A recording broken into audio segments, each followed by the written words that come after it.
Hi, my name is Matt Baker at ProSymmetry, and today we'll be going through a high-level overview of the project workflow capability within Tempus Resource.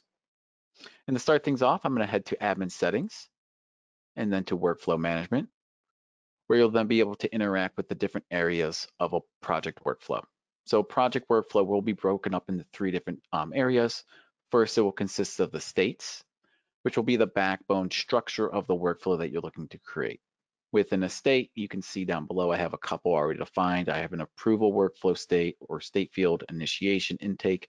Think of these as the different stages associated to the project, where particular resources will be able to view this information and move between the different states within there.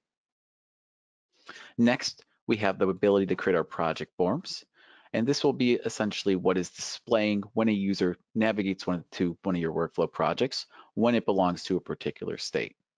So you'll have different forms created for each one of your different states, or you can use the same forms if needed, just to help dictate the information that is most relevant and relevant on that project at that given point in time. And then lastly, we also have our workflow, and these will be kind of associating both your states and project forms together to make sure that then your users can say, on this particular state, I need this information to be displayed, and I need these particular users to have access to that information within the workflow project. Once that's all created and you have your workflow complete, then we navigate back to the home page into project management.